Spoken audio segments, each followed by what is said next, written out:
In this first lecture, we're going to examine the concept of identity on a broad level before we get stuck into the different aspects of this concept in further sessions. So, identity is an academic concept which has entered everyday language. You've all probably heard this word before, but what does it mean? And what does this identity consist of, and how does it come about? When using the term identity, it is important to consider the different ways we can use the term which are interrelated but not quite the same. So different academic disciplines take a slightly different dimension of identity as their unit of analysis. This also means that the answer to the question, what is identity, will be different depending on how and where we look. So firstly, the concept of identity is related to the experience and knowledge of our sense of being a human, which is one of the fundamental concerns of philosophy. So at the heart of the concept of identity are key philosophical questions such as, what is a person? How can we know what we know? Do we have a free will? But rather than tackling these questions head on, we're going to examine them more indirectly, using fashion, style and dress as a lens through which we seek to understand what it means to be human. And in so doing, we're going to borrow concepts from a range of disciplines, using the tools to understand the complexity of this concept and how it can be applied to fashion.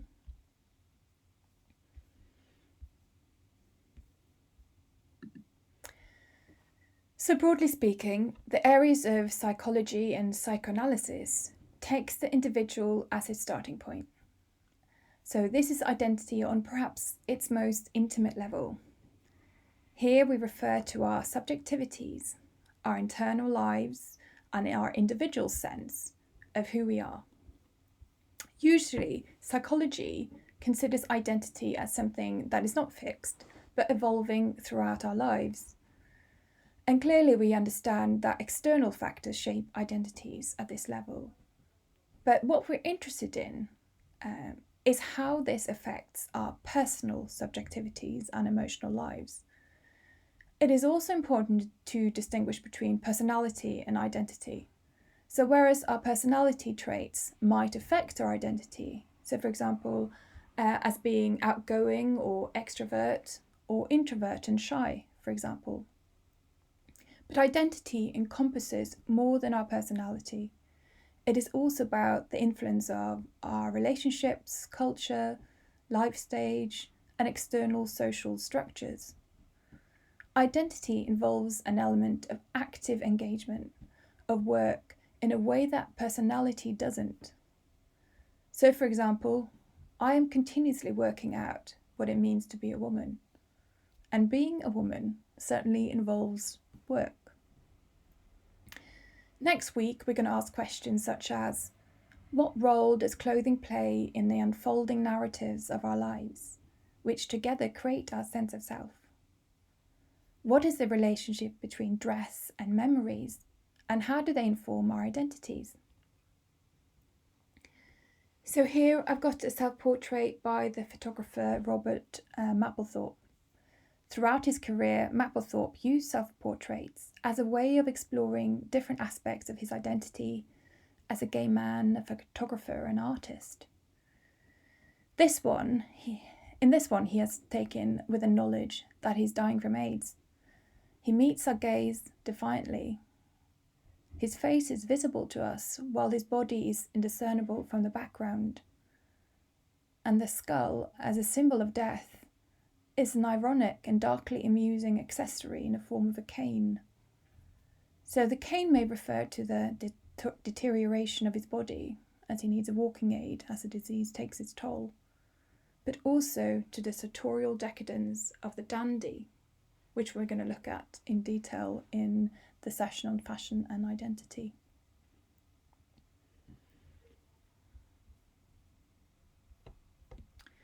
So related to this is also concerns with how the individual wants to be seen by the outside world.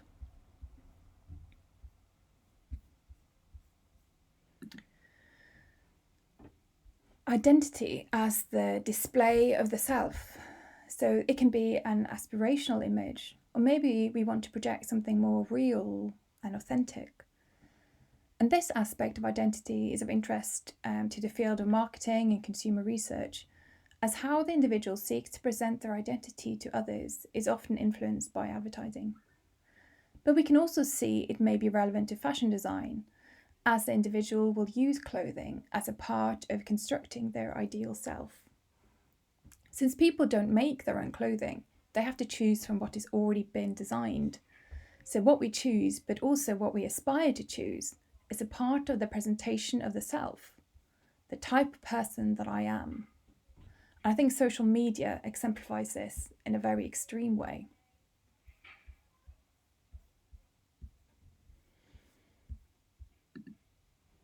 Another important aspect of identity is related to our sense of shared identities.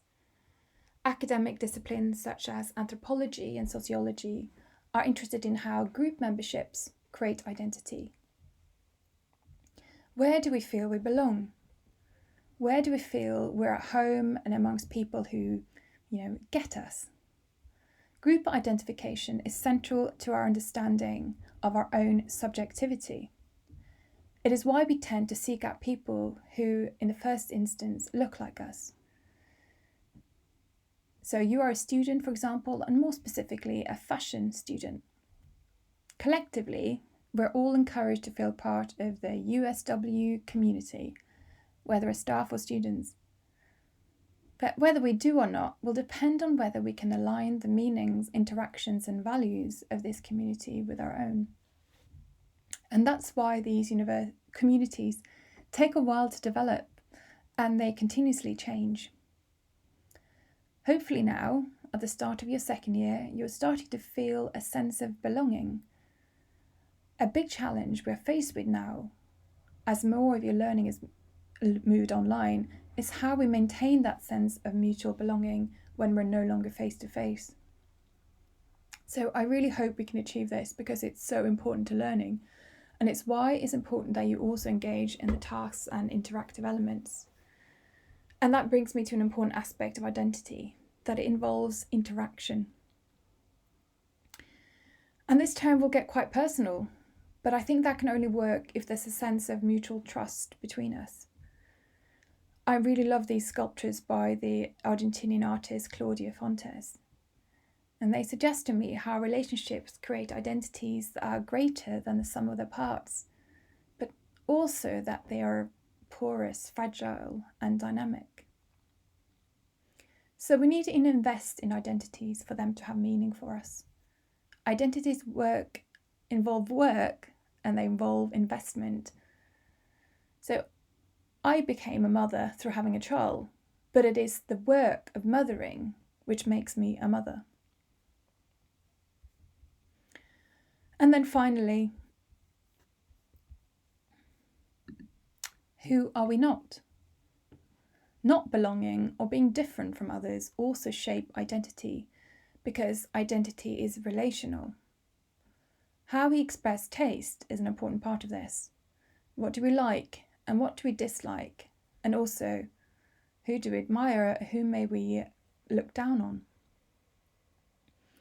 I will argue that this will tell us more about us than those we are judging. As we laughed at the character Vicky Pollard, we laughed at everything she represented that we were not. In week 4, we're going to look at identity and class and how the notion of good taste and bad taste, which seem innate, may be products of what the theorist Pierre Bourdieu calls habitus. And this is a part of identity which is less visible to us, which we may take for granted or feel unable to do anything about. We will delve into each of these 4 dimensions during the coming weeks as they relate to different aspects of fashion and identity.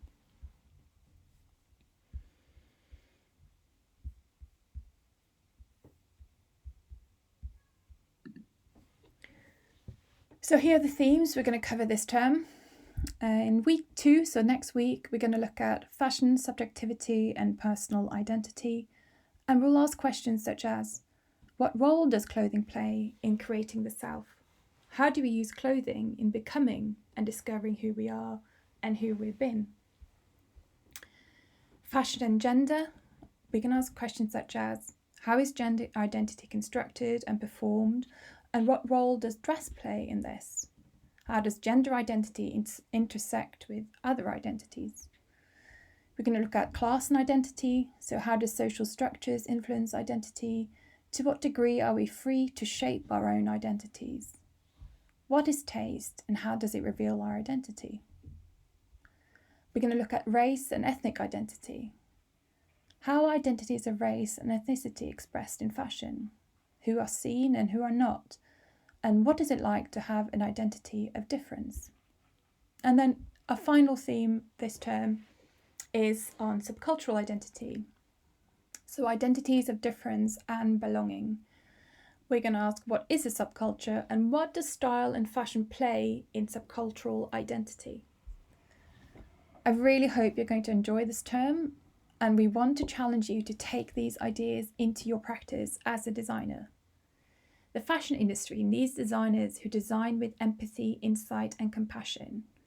But to do this, we need to understand how fashion functions as a source of empowerment and comfort, but also as a means of restriction and even oppression. Thank you.